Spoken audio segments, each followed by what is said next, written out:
तो जो हम टॉपिक कर रहे थे बेटा, प्रीवियस लेक्चर में जो हमने टॉपिक किया था, टाइप्स ऑफ बिजनेस किया था, इंडस्ट्री एंड कॉमर्स। उसमें से हमने इंडस्ट्री को एक्सप्लेन कर दिया था। ठीक है, तो आज का जो टॉपिक है वो हमारा कॉमर्स है। कॉमर्स मैंने आपको बताया था कि सामान को बनने तक से लेके कस्टमर तक पहुंचाने तक के बीच में जितनी भी एक्टिविटीज़ होती हैं वो सारी कॉमर्स में इंक्लूड होती हैं। ठीक है, तो चलो हम इसको डिटेल में पढ़ते हैं। ब्रांच ऑफ कॉमर्स, अब इसकी दो ब्रांचेस हैं, trade and auxiliary to trade. एक तो ट्रेड और दूसरा ट्रेड में हेल्पफुल एक्टिविटी जो होती हैं, ट्रेड और ऑक्सिलरी टू ट्रेड। एक ट्रेड हो गया और दूसरा ट्रेड में सहायक एक्टिविटीज़ जो होती हैं, हेल्पफुल एक्टिविटीज़ होती हैं, उनको इंक्लूड किया जाता है। तो सबसे पहले हम ट्रेड को देखेंगे। What is the meaning of trade? Trade is the process of purchase and sale और services with profit motive. Profit को अर्न करने के लिए हम गुड्स और सर्विसेज को परचेज और सेल करने की जो प्रोसेस होती है उसको हम ट्रेड बोलते हैं। यानी कि सामान को खरीदा और आगे सेल कर दिया, ये ट्रेड के अंडर आती है। ठीक है, अब इंडस्ट्री में क्या है, सामान बन जाता है, लेकिन सामान बन के जब तैयार हो गया है वहीं तो सब कुछ खत्म नहीं हो जाता, वो कस्टमर तक भी तो जाएगा। ठीक है, तो अब वहां से सामान को कस्टमर तक पहुंचाना कॉमर्स है। ठीक है, कॉमर्स में ट्रेड और ऑक्सिलरी टू ट्रेड। अब ट्रेड क्या है? सामान को खरीदना और उसको आगे सेल कर देना, प्रॉफिट को अर्न करने के लिए, उसको हम ट्रेड बोलते हैं, व्यापार। ठीक है, तो जो ट्रेड का मेन ऑब्जेक्टिव है वो गुड्स और सर्विसेज को उन लोगों तक पहुंचाना है जिनको उनकी जरूरत है। ठीक है, तो the objective of trade is to make goods and services available to those persons who need them and also able to willing to pay for them, और वो अपनी मर्जी से उनके लिए पे करने को तैयार होते हैं। ठीक है, तो ये हमारा ट्रेड है। अब ठीक है, सामान प्रोड्यूसर बना के तैयार कर देता है, प्रोड्यूसर से ट्रेडर कौन है? जो सामान को एक जगह से खरीदेगा और दूसरी जगह सेल करेगा। ठीक है, तो ट्रेडर क्या करेगा? प्रोड्यूसर से सामान को खरीदेगा और कंज्यूमर को सेल कर देगा, और बीच में वो अपना प्रॉफिट कमाता है। यानी कि कम प्राइसेस पे वो प्रोड्यूसर से परचेज करेगा और जितने पे वो खुद परचेज करेगा उससे ज़्यादा प्राइसेस पे वो आगे सामान को सेल कर देगा। ठीक है, तो ये ट्रेडर का काम होता है, यानी कि एक जगह से सामान को खरीदना और दूसरी जगह उसे सेल कर देना। Now trade classified into home trade and foreign trade. Home trade and foreign trade. ठीक है, अब होम ट्रेड और फॉरेन ट्रेड आप सबको पता है क्या होता है। होम ट्रेड जो अपनी ही कंट्री की बाउंड्रीज के अंदर जो ट्रेड किया जाता है उसे हम होम ट्रेड बोलते हैं। ठीक है, इसमें हमारा लोकल ट्रेड आ गया, या फिर एक स्टेट का दूसरे स्टेट के साथ ट्रेड हो गया, जैसे हरियाणा का पंजाब के साथ, पंजाब का हरियाणा के साथ। ये सारे होम ट्रेड में हैं, यानी कि एक ही देश की सीमा के अंदर किया गया व्यापार जो है वो घरेलू व्यापार कहलाया जाता है, होम ट्रेड। अब फॉरेन ट्रेड क्लियर है, जो फॉरेन कंट्रीज के साथ किया जाता है, यानी कि जब एक देश दूसरे देश के साथ व्यापार करेगा उसको हम फॉरेन ट्रेड बोलते हैं। ओके, नाउ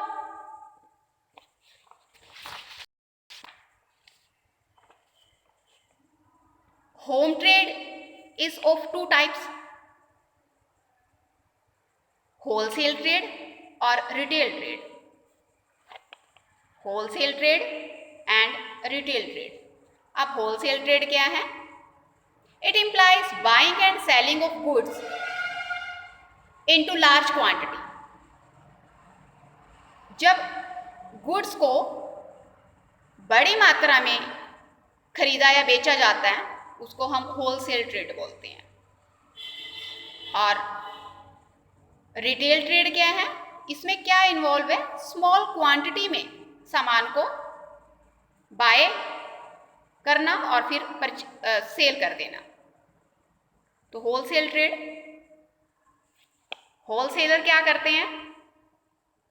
प्रोड्यूसर से बड़ी मात्रा में सामान को खरीदते हैं, यानी कि लार्ज क्वांटिटी में वो गुड्स को परचेज करते हैं और रिटेलर को सेल कर देते हैं। खरीदेंगे वो ज़्यादा क्वांटिटी में, लेकिन रिटेलर को कितना सेल करेंगे? जितना रिटेलर को खरीदना होगा। तो होलसेलर जो है वो एक ही तरह की गुड्स में ट्रेड करते हैं, एक ही तरह की गुड्स परचेज करते हैं, लेकिन जो रिटेलर है वो हर तरह की गुड्स को खरीदता है। ठीक है। Then retail trade, it involves buying and selling of goods in small quantity.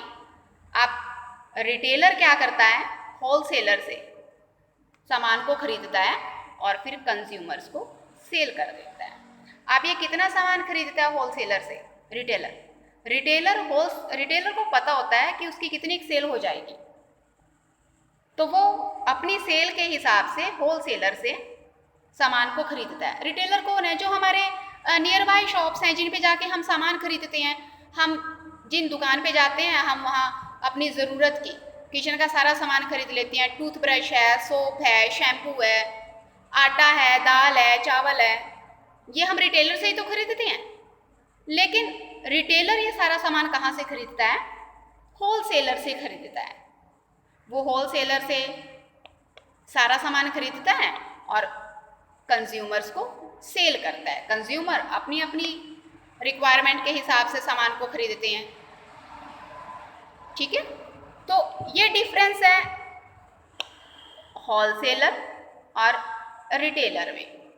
Wholesaler एक ही तरह का या दो तरह का बस सामान खरीदेगा, ठीक है, लेकिन रिटेलर जो है हर तरह का सामान खरीदता है होलसेलर से। मतलब अब ये नहीं है कि एक ही होलसेलर के पास उसको हर तरह का सामान मिलेगा, ठीक है। अगर कोई होलसेलर किसी होलसेलर से वो राइस खरीद लेगा,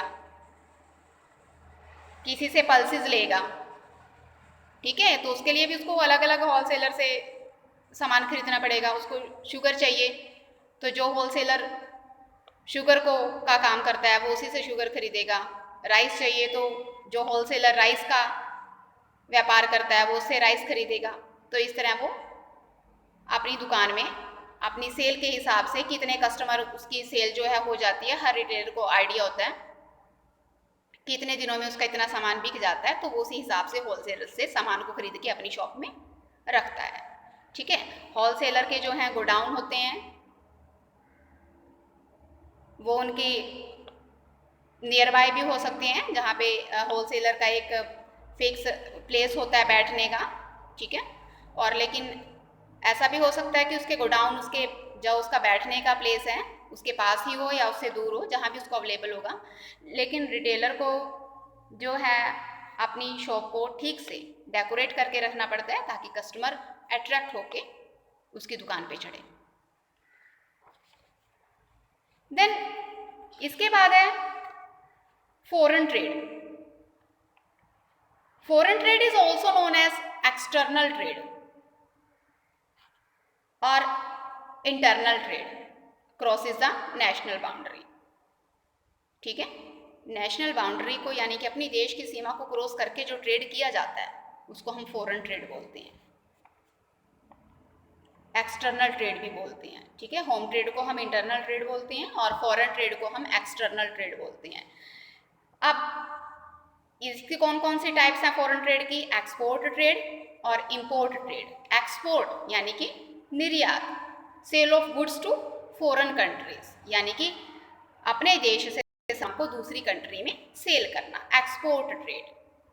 इंपोर्ट ट्रेड, आयात, यानी कि दूसरी कंट्री से सामान को परचेज करना। Third is enter report trade. Enter report trade क्या होता है? When a country imports some goods from another country and then export some goods to some third country, means कि एक देश दूसरे देश से सामान खरीद के और किसी तीसरे को सेल कर देता है, ठीक है, इसको हम बोलते हैं एंटर रिपोर्ट ट्रेड।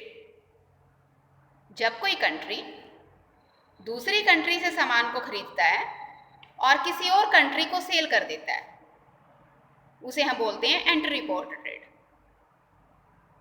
ठीक है। नेक्स्ट है हमारा ऑक्सिलरी टू ट्रेड।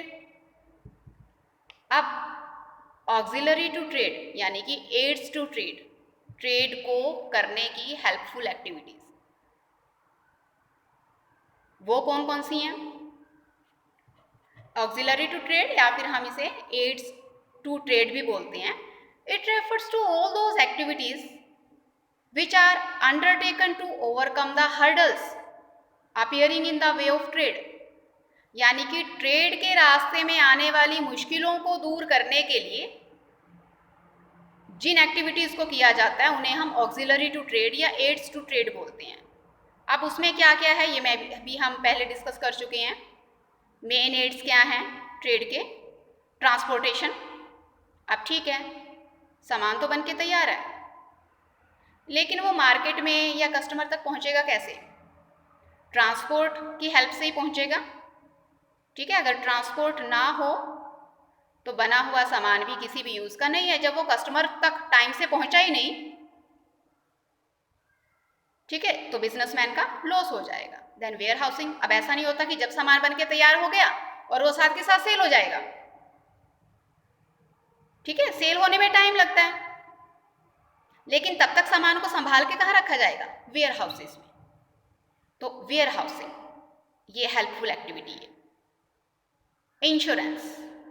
अब जब सामान एक जगह से दूसरी जगह ले जाया जाता है तो वो सामान भी रास्ते में डैमेज भी हो सकता है, सामान चोरी भी हो सकता है,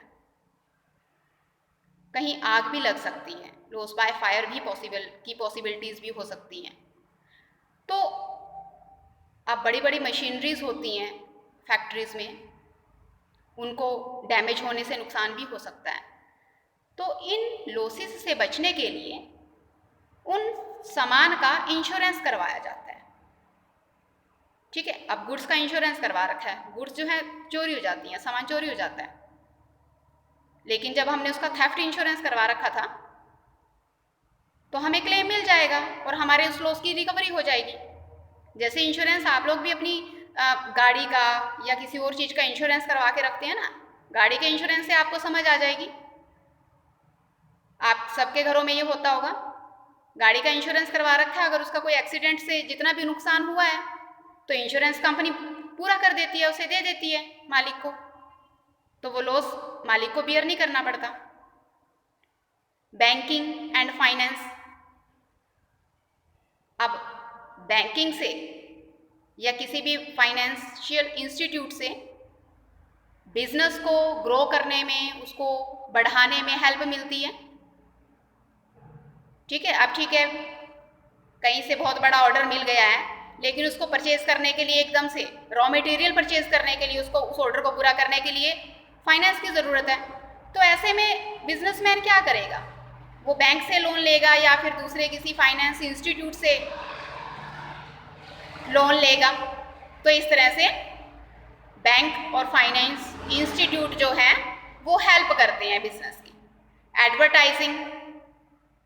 अब जब तक कस्टमर को किसी भी बने हुए सामान के बारे में पता नहीं चलेगा, उसको कोई भी नई चीज़ किसी प्रोड्यूसर ने बनाई है तो उस नए प्रोडक्ट के बारे में कस्टमर को कैसे जानकारी मिलेगी? एडवर्टाइजमेंट के थ्रू। तो एडवर्टाइजिंग गुड्स की सेल को इंक्रीज करने में हेल्प करते हैं। ठीक है, तो आज हम इतना ही करेंगे। आप यहाँ तक के नोट्स अपने प्रिपेयर कर लेंगे। ओके।